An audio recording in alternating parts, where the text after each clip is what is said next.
Hello Shane. तो हम लोग डिस्कस करने जा रहे हैं डीपीपी नंबर 6 क्वेश्चन नंबर 18। ठीक है। और इसको कैसे सॉल्व करना है, कैसे क्या करना है, डीपीपी 1 में ऑलरेडी मेंशन है। तो डीपीपी 1 का फर्स्ट लेक्चर देखिएगा, आपको समझ में आ जाएगा कि कैसे डीपीपी अटेंड करनी है। डिस्क्रिप्शन बॉक्स में डीपीपी और उसके आंसर्स होंगे, आप देख लीजिएगा। पहले आप सॉल्व करिएगा, उसके बाद वीडियो प्ले करके देखिएगा। ओके। और एकदम सफिशिएंट डीपीपी है फॉर जेई एडवांस रिवीजन। कह रहा है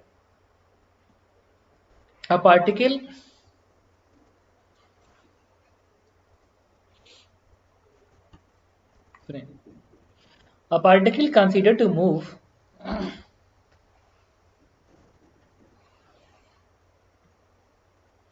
a particle constrained to move along x-axis given a velocity u along positive x-axis. The acceleration a of the particle varying according to this, where b is positive constant, x is coordinate of the position of the particle. The maximum displacement of particle from starting point is u upon root b.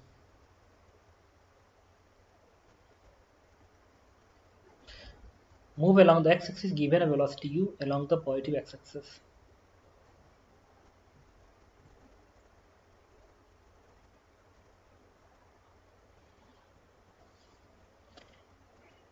अच्छा, इसमें ना ये चीज नहीं दिया है कि u along the positive x-axis, u कब दिया गया इस स्पीड को। ठीक है, तो अब मैं मान लूं कि ये जो u है ये सपोज कर ओरिजिन पे दिया गया जब पार्टिकल मीन पोजीशन पे। एक डिफॉल्ट केस ट्रीट कर रहा हूँ, जब मीन पोजीशन पे रेस्ट में है तो आपने u की स्पीड दे दी, ऐसे मारा, u की स्पीड गेन कर लिया। अब कह रहा है कि मैक्सिमम डिस्प्लेसमेंट कितना होगा। ये इक्वेशन ना SHM का होता है, ये क्वेश्चन जो है SHM का होता है। ये बराबर माइनस बी एक्स से कंपेयर कराइए, ये बराबर माइनस ओमेगा स्क्वायर एक्स से, ओमेगा इज रूट बी, पीछे time period is 2 pi by omega the time periods. अब पार्टिकल मीन पे है, इसकी स्पीड u है और मैक्सिमम स्पीड जो होता है u, this one is a omega SHM में। ओमेगा है रूट बी के बराबर, रूट बी ए की वैल्यू क्या आएगी, u upon root B.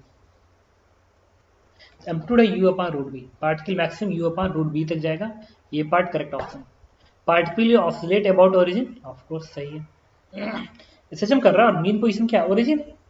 x बराबर 0 मीन पोजीशन, x बराबर 0 क्या है, मीन पोजीशन। तो और x3 में particle perform SHM। Okay. C part velocity maximum at origin, of course सही कह रहा है, मीन पोजीशन पे स्पीड मैक्सिमम होती है। D part given data is insufficient to determine the exact motion of particle, गलत कह रहा है। ठीक है, एबीसी करेक्ट ऑप्शन। अच्छा, कभी कैलकुलेशन मिस्टेक हो तो तुम देख लेना। Question number 19।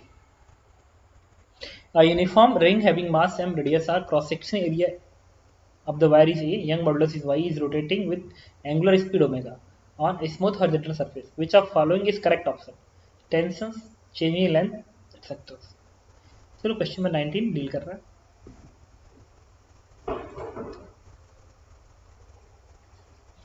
नाइनटीन में एक रिंग है,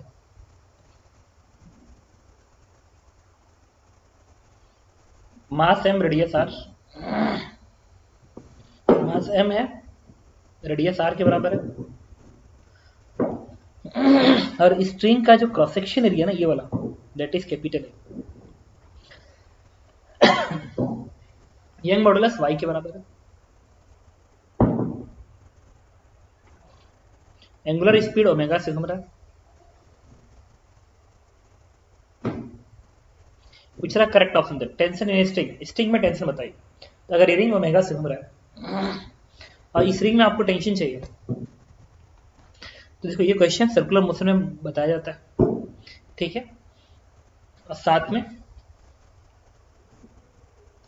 सर्कुलर मोशन में से टेंशन निकाला जाता है, फिर इसका हेल्प लिया जाता है इलास्टिसिटी में एक्सटेंशन पता करने के लिए। तो आपको बताया जाएगा कि यहाँ पे एक छोटा सा स्ट्रिप लीजिए, यहाँ पे एक छोटा सा स्ट्रिप लीजिए, जो कि सेंटर पे थीटा एंगल सब्टेंड कर रहा है। This theta is very very small, this theta is very very small, और ये स्टीप एकदम छोटा सा है, एक छोटा सा स्टीप रीजन ऐसा। This angle is theta. अच्छा, ये स्ट्रिप एक पॉइंट मास है जिसका मास डीएम के बराबर है। ये थिकनेस, ये टेंशन टी मान लो, ये टेंशन टी मान लो। टेंशन से स्ट्रेस आएगा, स्ट्रेस से इलॉन्गेशन आएगा। अच्छा, ये थीटा बाई 2 होता है। अगर इसको बाइसेक्ट कर देंगे तो ये लाइन पैरेलल है, तो थीटा बाई 2 बनता है। सिमिलरली ये भी एंगल क्या बनेगा, थीटा बाई 2 बनेगा। इस टेंशन का इधर तो कंपोनेंट बनेगा, this one is T cos of 90 minus theta by 2, क्योंकि पूरा 90 है, ये थीटा बाई 2, ये क्या आएगा 90 माइनस थीटा बाई 2, बनेगा T cos of 90 minus theta by 2। Twice कर दो, क्योंकि इसका भी तो कंपोनेंट इधर आएगा, तो इसका इधर कंपोनेंट और इसका इधर component. Net force is this, and this net force equals to M are omega square. M पे इसका mass, that is real M R into omega square. अच्छा, इससे आएगा कॉस 90 मतलब sine theta by 2, sine theta by 2। Since theta is very very small, then sine theta by 2 को आप क्या लिख देंगे, थीटा बाई 2 लिख देंगे। लिखेंगे यहाँ पे थीटा बाई 2। इस डीएम, डीएम क्या है, मास पर लेंथ। अच्छा, मास एम है, यानी ये टोटल लेंथ कितना होगा 2 पाई आर, डिवाइड कर दिया। ये बन गया मास पर लेंथ में इस लेंथ को मल्टीप्लाई कर देंगे। अच्छा, ये लेंथ क्या आएगा, अगर ये रेडियस आर है, ये थीटा है, तो ये लेंथ क्या आएगा आर थीटा।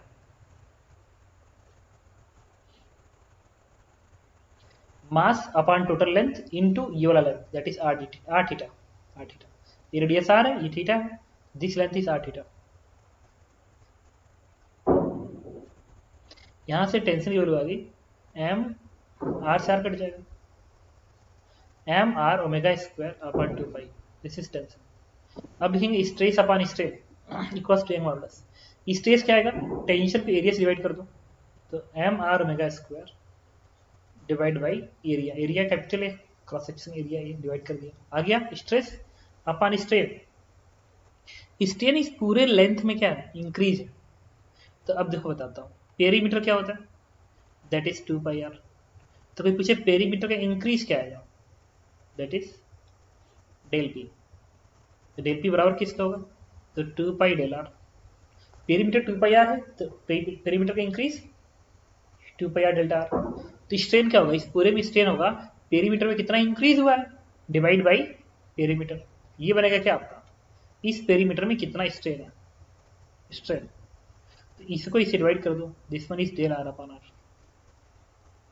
यहाँ लिखेंगे स्ट्रेन के पे डेल आर अपॉन आर बराबर यंग मॉडुलस। तो इसको तुम ऐसे लिख सकते हो एम, और ये यहाँ आएगा, ये ऊपर जाएगा, तो बनेगा एम आर स्क्वायर ओमेगा के square upon 2 pi A into Y, del R इधर है, this one is the elongation. तो tension in wire is M are omega square upon 2 pi. देखो यस, ये पार्ट सही कह रहा है।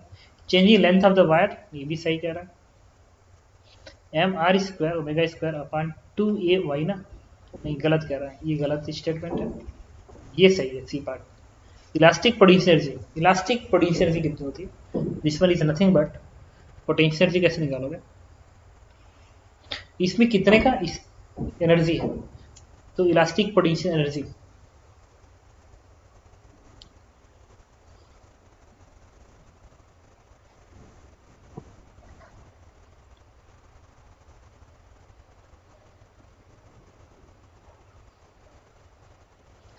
तो फार्मूला होता है एनर्जी पर वॉल्यूम, बता चुका ना, एनर्जी पर वॉल्यूम का फॉर्मूला होता है वॉल्यूम टोटल। इसका टोटल वॉल्यूम क्या आएगा, 2 pi R into A, perimeter into cross section multiply कर दो, तो ये सिलेंडर जो है पाइप, इस सिलिंड्रिकल पाइप का वॉल्यूम आ जाएगा, ये वॉल्यूम है, is equal to,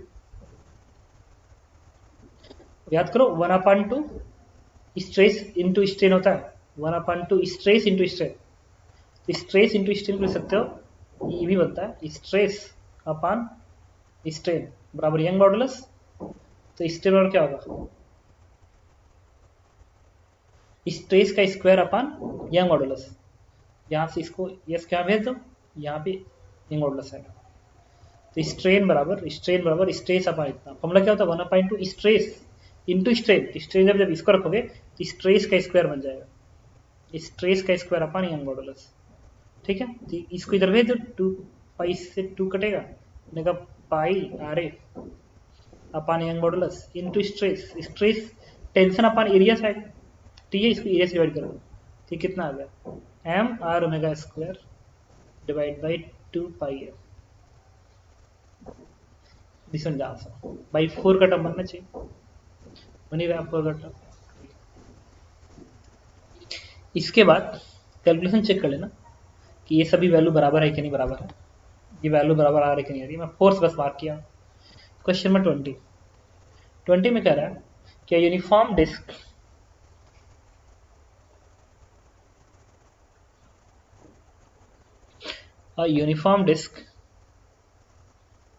a uniform disk of mass m, radius r, is free to rotate about its axis horizontal without friction. There is sufficient friction between the inextensible light string and disk to prevent slipping string over the disk. As shown, extension in light string is इतना, इस distance पे extension इतना है, m is the mass, g is case. Select the correct options. Extension is mg upon k, इसको ध्यान रखना, 3mg upon k.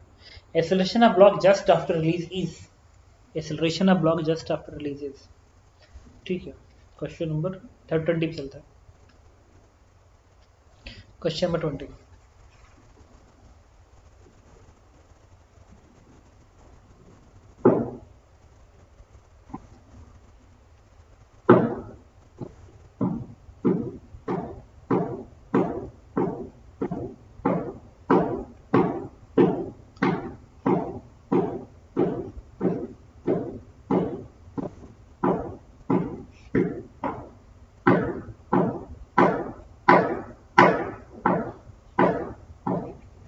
Spring constant के है और इसमें जो इलोंगेशन है वो क्या है 3mg अपॉन के है, ठीक है। तो कह रहा है इस स्टैंड पे अगर आपने इसको रिलीज किया, ठीक है, ओके, तो जो इलोंगेशन है ना बस इसमें initial elongation is 3mg upon के, 3mg अपॉन के, और इसका भी मास m है, पुली का रेडियस r के बराबर है। पूछ क्या रहा क्वेश्चन में,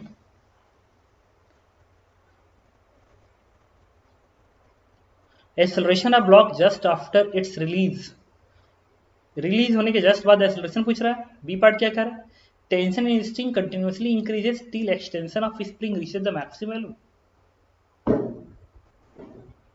acceleration of block just after release, angular acceleration of disc just after release is, ठीक है। तो देखिए किसी टाइम पे मान लीजिए इसका इलोंगेशन x है, स्प्रिंग का इलोंगेशन x है, तो इस पुली की वीडियो बनाइए।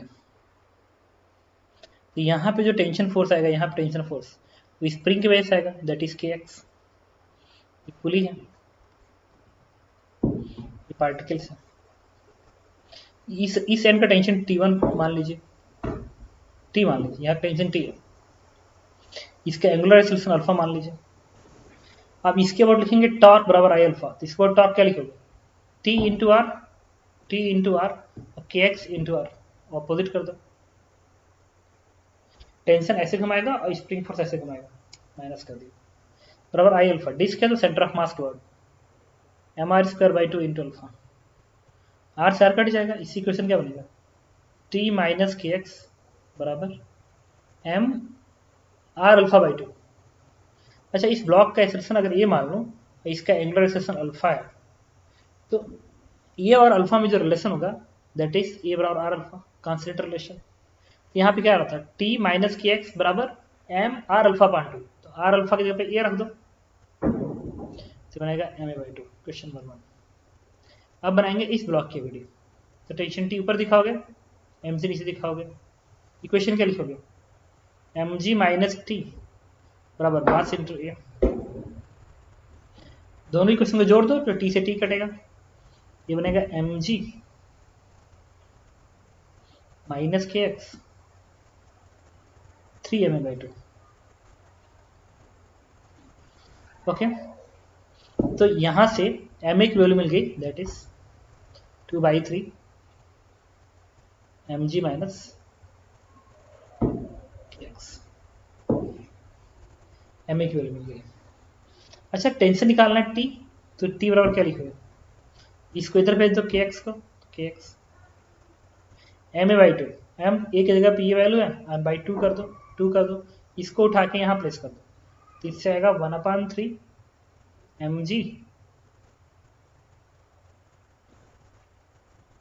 mg minus kx।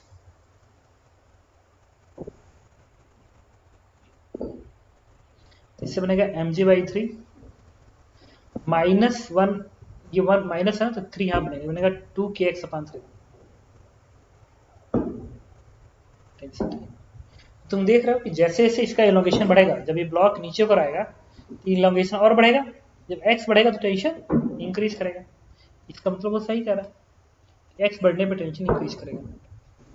Acceleration of block initial moment पे, तो x की जगह पे 3mg/k रख दो, यहाँ पे 3mg/k रख दो, 3mg/k, इससे आएगा ma बराबर 2/3 mg माइनस 3mg/k। तो k से k कट जाएगा, 3mg/,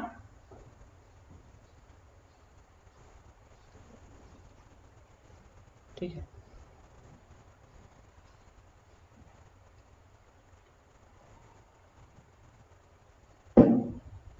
ओके, यहाँ से क्या आएगा, ये 3mg/k है ना, तो यहाँ से आएगा -2 का मतलब यहाँ से आएगा 4, -4/3g। इस ब्लॉक का एक्सेलरेशन नीचे को होगा, इनिशियल एक्सेलरेशन नीचे, माइनस बता रहा है कि एक्सेलरेशन नीचे को होगा 4/3 का, ये पार्ट सही कर रहा है। एक्सेलरेशन ऑफ ब्लॉक जस्ट गलत कर रहा है, C part. D part, angular acceleration just after, of course A बराबर आर अल्फा होता है, तो 4g/3r बनेगा, ए बराबर आर अल्फा। क्वेश्चन नंबर 21 कह रहा है कि a solid glass hemisphere of density d and radius r lies at the bottom of tank filled with the water of density rho such that the flat surface of hemisphere is the h below the liquid surface. Weight of water plus tank is W1 and that of hemisphere is W2. Correct option is solid glass hemisphere of density d and radius r lie with the curved surface of hemisphere below the flat surface at the bottom water density rho such that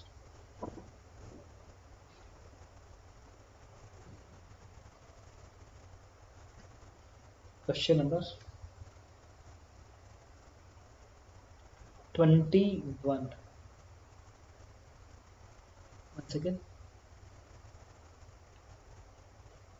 question number 21 ना, तो 21 का diagram बना लीजिए इस तरीके से। Hemisphere है, free surface,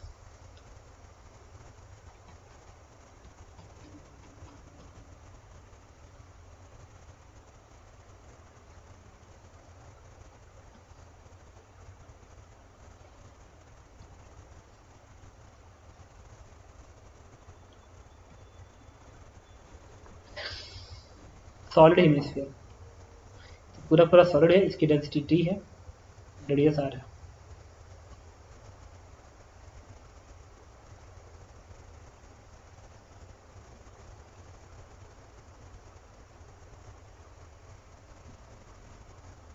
Weight of water plus tank is W1. Water plus tank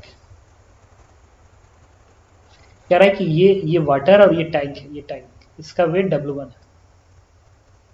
water plus tank का वेट W1 है, और ये जो हेमिस्फीयर है, हेमिस्फीयर,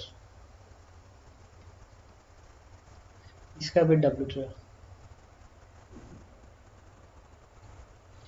कह रहा है इनकरेक्ट ऑप्शन बताइए। ये पार्ट कह रहा है force extended by the liquid on flat surface of hemisphere is independent of h and but depend on r and rho. Incorrect option. Flat surface of hemisphere independent of h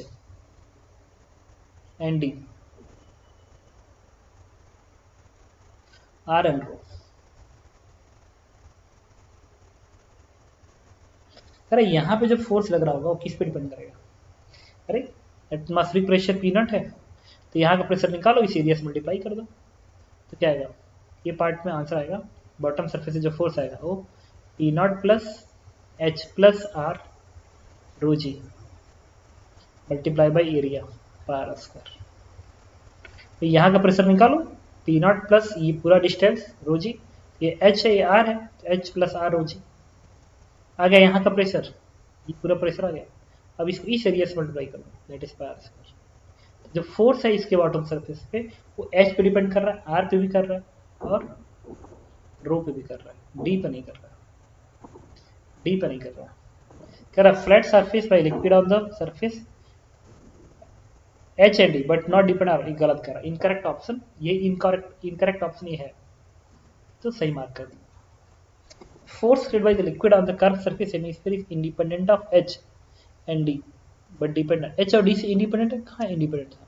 formula में H और D तो आ ही रहा है। C. The force exerted by the liquid on the hemisphere is independent of H and D, but R and O. गलत है।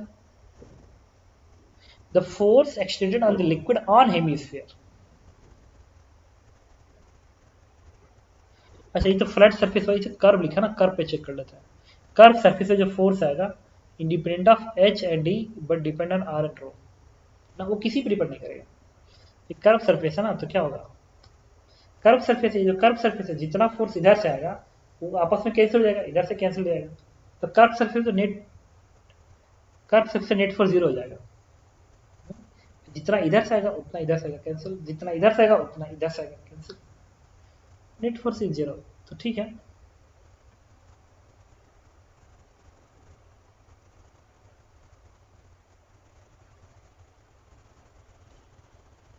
ठीक है, इसका मतलब बी पार्ट भी इनकरेक्ट है, मार्क कर दो, because of but depend on R and rho, इसकी वजह से गलत हो रहा है। Force created by the liquid on the hemisphere is independent of H but dependence R and rho, of course ये सही है।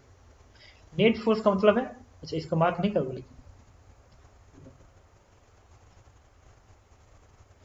हाँ सही है, बायंसी फोर्स होगी ना, नेट फोर्स पूरा बायंसी फोर्स होता है, इस हेमिस्फीयर पे जो नेट फोर्स होगा that is the buoyancy force, और जो बायंसी फोर्स होगा इस पूरे हेमिस्फीयर जो बायंसी फोर्स होगा वो कितना होगा? बी रो जी, बी रो इंटू जी, बी क्या है 4/3 पाई आर क्यू का आधा, हेमिस्फीयर है आधा वॉल्यूम इंटू रो लिक्विड की डेंसिटी इंटू जी, दिस में द बायंसी फोर्स पे डिपेंड कर रहा है, आर पे कर रहा है रो पे कर रहा है, ओनली आर रो पे कर रहा है, आर फोर्स सही करा, मार्क नहीं करोगे। Combined weight of water plus tank plus hemisphere with hemisphere inside water taken by weighing machine is W1 plus W2। ये स्टेटमेंट सही है, ये स्टेटमेंट इसलिए सही है, इसलिए सही है क्योंकि अगर यहाँ पे तुम वेइंग मशीन लगाओगे ना, वेइंग मशीन, तो टोटल वेट पड़ेगा, total weight, total water tank plus hemisphere, तो आंसर भी W1 प्लस W2, इसलिए हम इसका इनकरेक्ट ऑप्शन मार्क करेंगे ए एंड बी का। क्वेश्चन नंबर 22 में कह रहा है कि अ 20 ग्राम particle is subjected to two simple harmonic motion, this and this, the displacement of the particle at t बराबर 0 इतना, maximum particle is इतना, magnitude of maximum acceleration, energy of resultants।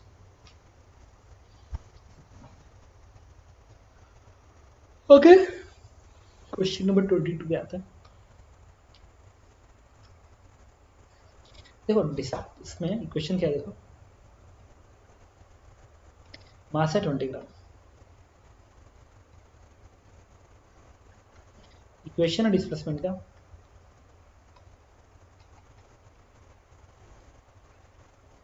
2 sin 10t, x2 कितना 4 sin 10t plus 5/3।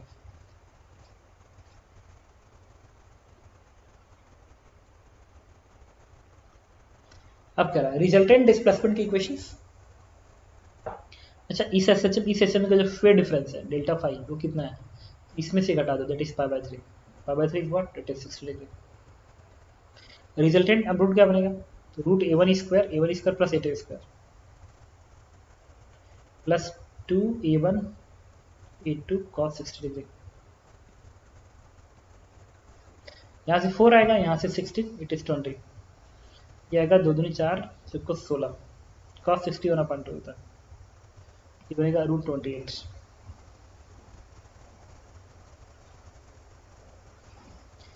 Okay displacement of particle at t/0 particle का displacement बताइए। वो पता कि कहाँ से आएगा, वो दोनों ही डिस्प्लेसमेंट को जोड़ के आएगा। यहाँ पर अगर t की जगह पे 0, इससे x1 क्या आएगा 0, t की जगह पे 0 यहाँ रखो, 0 यहाँ रखो 0, तो इससे क्या आएगा π/3 sin π/3 इज व्हाट sin 60 इज √3/2 √3/2 फोर्स मल्टीप्लाई करो इट इज 2√3। ये जो वैल्यू आएगी दैट इज 2√3। कुछ रिजल्टेंट डिस्प्लेसमेंट बताइए, तो x1 प्लस x2, तो ऊपर का 0 है नीचे का 2√3 है, तो नेट 2√3। इसका मतलब ए पार्ट सही कह रहा है। मैक्सिमम स्पीड पूछ रहा है, बी पार्ट है मैक्सिमम स्पीड। तो what is maximum speed, v max की फाइल वैल्यू होती है ए ओमेगा। ये किसके बराबर है, √28 है। ओमेगा क्या होगा, ओमेगा तो ये है ना ओमेगा टी, फ्रीक्वेंसी तो यही है, दोनों फंक्शन की फ्रीक्वेंसी सेम है, तो वही ओमेगा बनेगा इंटू ओमेगा। इट इज ये 4 से 28 4 20√7 बनेगा। Maximum speed is 20√7। B part सही कह रहा है। C part magnitude of maximum acceleration. अच्छा एक्सेलरेशन की जो मैक्सिमम वैल्यू क्या बनेगी, दैट इज ए ओमेगा। ये कितना है 28 इज 2√7। ये ओमेगा स्क्वायर होता है एक्सेलरेशन की मैक्सिमम वैल्यू, तो ये 2√7 रखेंगे इंटू 10 का square is 100, this is 200√7। 200√7 C part. Energy resultant energy कितनी होगी, अच्छा एनर्जी का फॉर्मूला होता है टोटल एनर्जी का, that is this is half m into A omega का होल स्क्वायर। ये होता है एसएचएम की एनर्जी का फॉर्मूला। मास कितना दिया गया, कितना और -3 एम्पलीट्यूड ए ओमेगा। अच्छा ए ओमेगा यही तो है जो क्या है 20√7, इसके स्क्वायरिंग कर दो तो बनेगा 400/7। अच्छा ये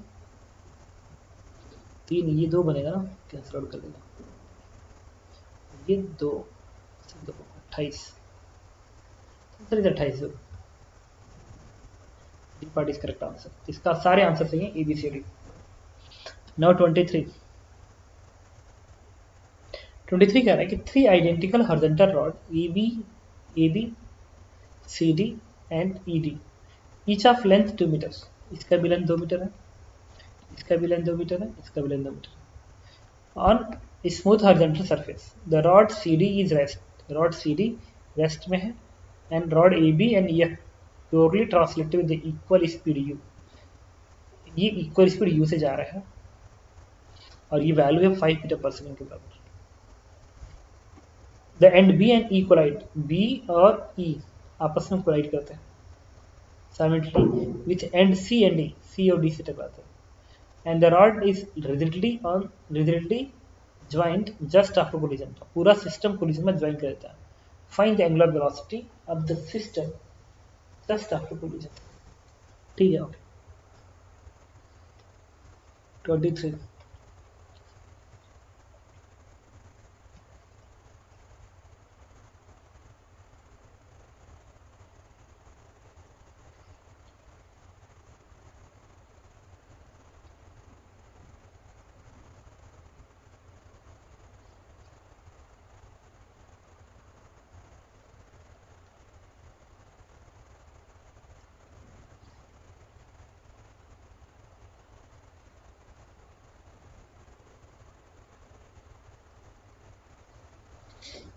इसकी स्पीड यू है, इसकी भी स्पीड यू है।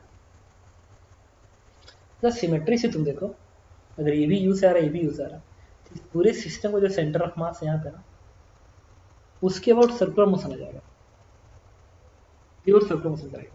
तो ये रॉड ऐसे आएगा, ऐसे टकराएगा और पूरा सिस्टम ऐसे घुमाएगा सेंटर के बाद, क्योंकि पूरे सिस्टम का मोमेंटम जीरो है। देखो ना, पूरे सिस्टम का मोमेंटम क्या है, जीरो। इसका मास m इंटू यू, इसका momentum positive m into u, इसका momentum negative m into u. तो इसमें से घटा दो, दैट इज जीरो मोमेंटम। तो नेट मोमेंटम इन जीरो बराबर total mass 3m into VCM। इससे VCM जोड़ के आ गई, दैट इज जीरो। तो पूरे सिस्टम का सेंटर ऑफ मास पूरा से जीरो आ गया। इसका मतलब पूरे सिस्टम का सेंटर ऑफ मास रेस्ट में रहेगा, ये रेस्ट में रहेगा, बट एंगुलर मोमेंटम जीरो नहीं हुआ, तो एंगुलर मोमेंटम कंजर्वेशन में आएगा। तो इस एक्सिस को एंगुलर मोमेंटम कंजर्वेशन में आएगा। लेंथ L मान लो। अब देखो, इस रॉड के पास एंगुलर मोमेंटम नहीं है, नहीं है, बस इसके पास मोमेंटम है, इसके अबाउट वो कितना आएगा। ये रॉड है ना, किसी भी रॉड का किसी भी पॉइंट पर एंगुलर मोमेंटम फॉर्मूला होता है ICM omega plus M R perpendicular VCM होता है।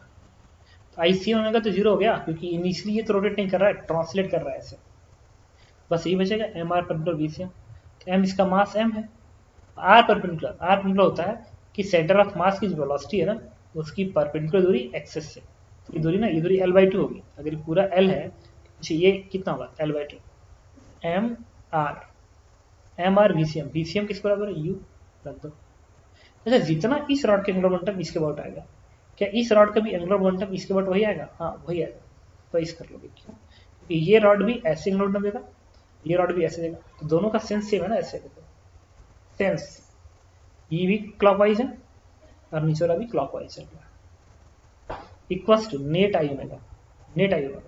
तो इस रॉड का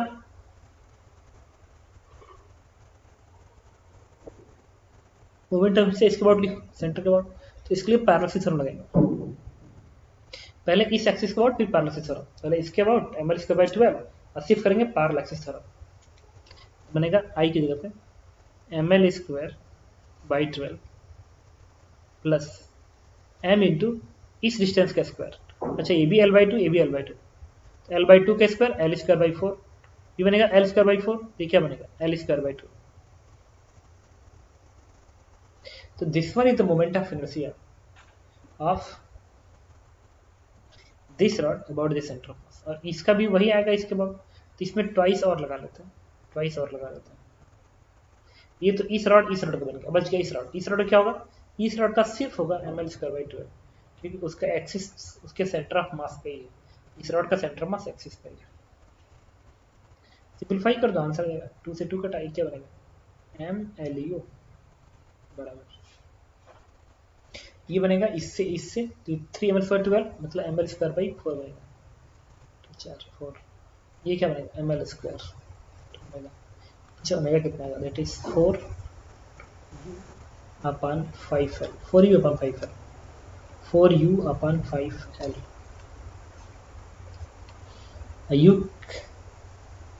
u 5 वैल्यू प्लेस कर दो, 4u अपॉन 5l है ना, तो 4u इन्होंने क्वेश्चन दिया 5, देखो 5 दिया है, तो यहाँ पे 5 दिया है, और लेंथ क्या दिया है 2 metre. Answer is true. Okay, 23 के बाद आते हैं 24 पे।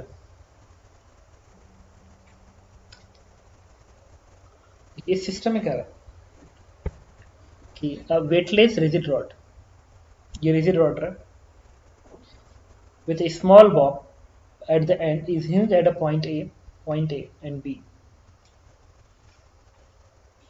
that can rotate in all directions. The rod is kept in the horizontal plane by vertical inextensible string of length 20 cm fixed at midpoint. The bob is displaced slightly perpendicular to the plane of rod and string. Find the period of oscillation of the system in the terms this one then axis. तो इस diagram में पता क्या किया जा रहा है, ये रॉड ऐसे है, रस्सी ऐसे आ रही, इसको स्लाइटली ऐसे किया गया, छोड़ दिया गया, फिर ऐसे ऑसिलेट करेगा। तो क्वेश्चन में पूछ रहा है कि इसका टाइम पीरियड कितना होगा ऑसिलेशन का। तो ये ऑसिलेट क्यों कर रहे जानते हो, जब तुम इसको ऐसे करोगे, ऐसे खींच दोगे, तो ये जो रस्सी है ना ऊपर को तिरछी हो जाएगी, रस्सी तिरछी हो जाएगी, तो उसमें टेंशन ऐसे आ जाएगा, ऐसे। अभी टेंशन का मोड इधर आएगा, जो कि इसको ऐसे घुमा देगा। तो इस डायग्राम को आप इधर से देखो, इधर से, इधर से देखोगे ना तो तुम्हें एक डॉट नजर आएगा, ये डॉट नजर आएगा और ये रस्सी नजर आएगी। व्हाइट बोर्ड पे चलते हैं 24 के लिए, 24 के लिए व्हाइट बोर्ड पे आते हैं। ये रस्सी नजर आएगी, ये बॉब नजर आएगा डॉट, और जब टिल्ट करेगा ना स्लाइटली ये इस तरीके से कंडीशन नजर आएंगे ऐसा। अब मान लो इस तरीके से, ठीक है, और ऑसिलेशन ऐसा होगा ऐसे, जो बॉब है ना वो ऐसे ऑसिलेट करेगा ऐसा, और ये बॉब इसी हॉरिजॉन्टल प्लेन में उधर के एंड से जुड़ा हुआ है ऐसे।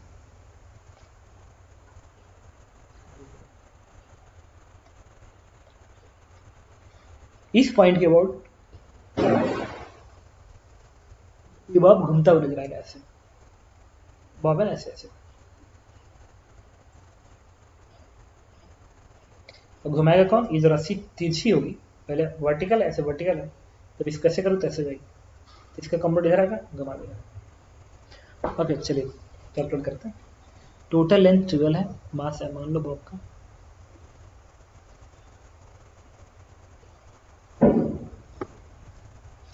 हाँ इसका लेंथ L है,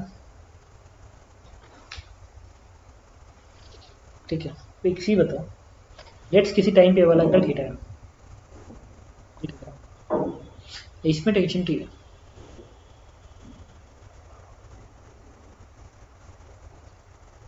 अब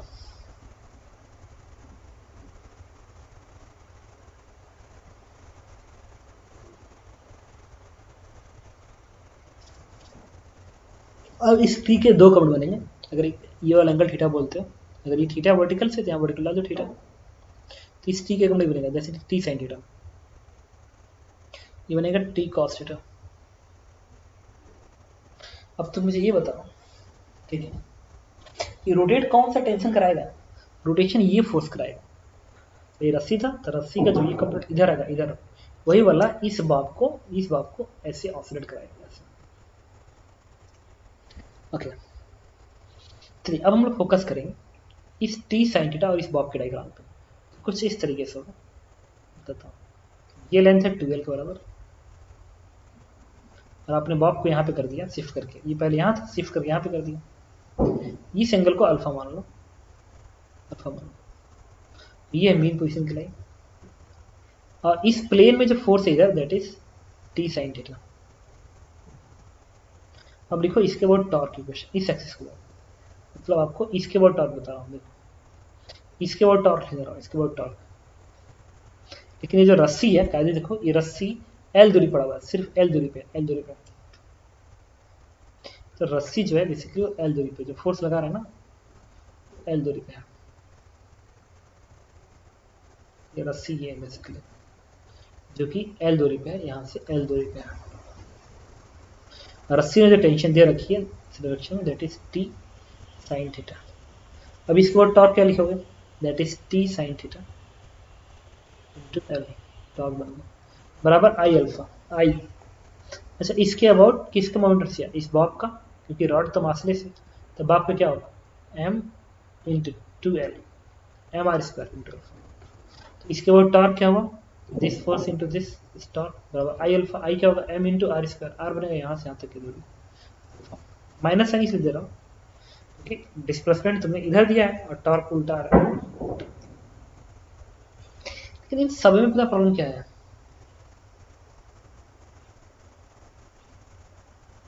इसमें एक तो प्रॉब्लम टेंशन का है, जब तक अल्फा, अच्छा इसको ना बीटा एंगल मान लो नॉट अल्फा,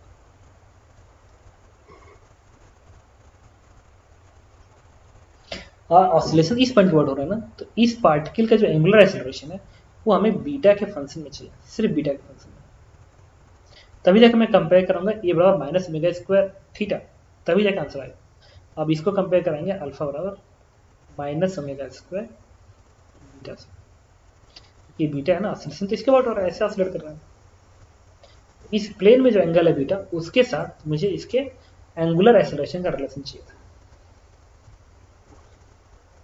अब टेंशन निकालना पड़ेगा, टेंशन के लिए, अच्छा इसके अबाउट तो टॉर्क जीरो आएगा ना, इसके अबाउट भी तो टॉर्क जीरो आएगा, अगर टेंशन, अच्छा इधर का टेंशन क्या है, जो इस रॉड पे, जो इस लाइन पे परपेंडिकुलर होगा उसके अलॉन्ग टेंशन क्या आएगा, that is T cos theta. ये जो टी कॉस है ना वो रॉड पे परपेंडिकुलर है इस रॉड पे, ऐसे ही हॉरिजॉन्टल प्लेन में घूम सकता है, तो टेंशन टी ऐसे है तो ये बनेगा ना T cos theta, this one the T cos theta, this one is T sin theta, तो टी sin थीटा टॉर्क देगा जिसे ऐसे घूमेगा और टी कॉस थीटा ऐसे रहेगा, तो एबीडी से बनाओगे ना एबीडी, और इसका वेट एमजी डाउनवर्ड कम करेगा, एक और एमडी बनेगा ऐसे, ये बन गया टी कॉस थीटा, बन गया एमजी, और कोई फोर्स है नहीं। अब इसके बाद टॉर्क बैलेंस करो, क्योंकि मोशन हॉरिजॉन्टल प्लेन में हो रहा है, ऐसे थोड़ी हो रहा है, वर्टिकल में नहीं हो रहा है ना, हॉरिजॉन्टल प्लेन में हो रहा है, तो टॉर्क के about this axis will be zero, तो ये दूरी एल है, ये दूरी 12 के बराबर है, यहाँ से लेकर यहाँ तक, तो टॉर्क क्या आएगा, T cos theta into L बराबर two m g into m g का टॉर्क इंटू 12 करो बराबर T cos theta into L करो। अच्छा थीटा अगर बहुत स्मॉल है तो कॉस थीटा क्या लिख सकते हो, जीरो, कॉस थीटा को 1 लिख सकते हो, थीटा बहुत small, theta is approximate zero, then cos zero is 1, यहाँ से क्या आएगा, टी बराबर आएगा एम जी। ठीक है, अब देखो तो टी को तो उठा के यहाँ पर, that is 2 m g into sine theta, l cut कर दो, इसको बनेगा -4m, एल नीचे भेज दो, लेकिन थीटा को लिखना पड़ेगा बीटा के टर्म में, इसके लिए हम लोग आर्क का हेल्प लेंगे, आर्क का। अच्छा ये जो लेंथ है, ये लेंथ कितना आएगा बीटा के टर्म में, बीटा के टर्म में ये जो लेंथ आएगा ये नहीं, हमें यहाँ का लेंथ चाहिए ना, रुको हमें ये वाला यहाँ का लेंथ चाहिए, इससे आएगा और इससे आएगा, तो ये जो लेंथ होगा, ये जो लेंथ होगा वो इसके साथ क्या आएगा, एल इंटू डी बीटा, ये वाला एंगल बीटा है ना, अगर ये वाला एंगल बीटा है और ये लेंथ एल है, देखो एल है, तो पीछे ये लेंथ कितना होगा एल बीटा, तो आप लिखेंगे क्या l beta is equal to, अच्छा अगर ये वाला एंगल थीटा है, अगर ये वाला एंगल थीटा है और ये दूरी एल है और ये थीटा है, तो ये लेंथ क्या आएगा एल थीटा, एल थीटा, और दोनों आपस में इक्वल होना चाहिए क्योंकि एक ही आर्क का लेंथ है, क्योंकि हम इसी लेंथ में कर रहे हैं, इस लेंथ का ये वाला लेंथ चाहे तो इसके साथ निकालो चाहे इसके साथ निकालो, दोनों क्या आना चाहिए बराबर। अच्छा इसी प्रूफ होता है कि बीटा की वैल्यू थीटा की वैल्यू बीटा के बराबर है, यहाँ से प्रूफ होता है, उठा के यहाँ रखो, थीटा बहुत स्मॉल है, अब मास से मास कट जाएगा, ये 4 यहाँ पे जगह बनेगा -1/2 जी एल, और थीटा भी कर सकते हो बीटा, इक्वल्स टू, अब आ गया ना माइनस ओमेगा स्क्वायर, से कंपेयर करा दो, ओमेगा क्या मिल गया √g/12 मिल गया, और उन्होंने क्या कहा था πx/10 है,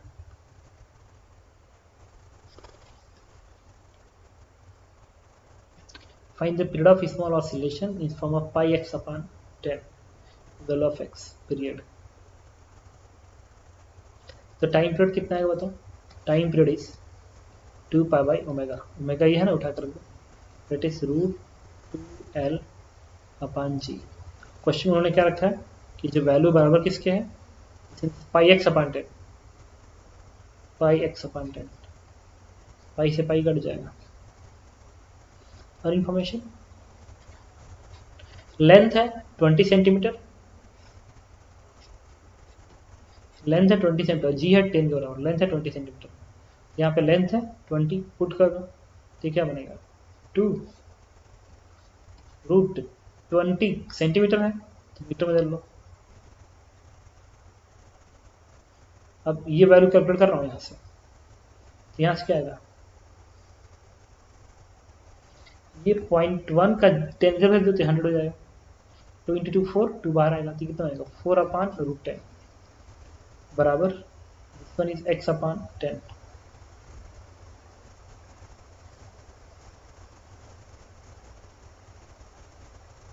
नहीं √10 क्यों आएगा, ये 10 आएगा ना, क्योंकि 100 बाहर आएगा तो 10 बनेगा, और x/10 है तो x कितना आएगा, that is 4, answer is 4। Okay, इस तरीके से मैंने आपको क्वेश्चन नंबर 24 तक डिस्कस किया, ठीक है, तो बताया कि इसका आंसर कितना होगा, दैट इज 4। इसके बाद हम लोग डिस्कस करेंगे क्वेश्चन नंबर 25 से, कि आज इवनिंग में टाइम मिलता है तो डिस्कस करेंगे। ओके।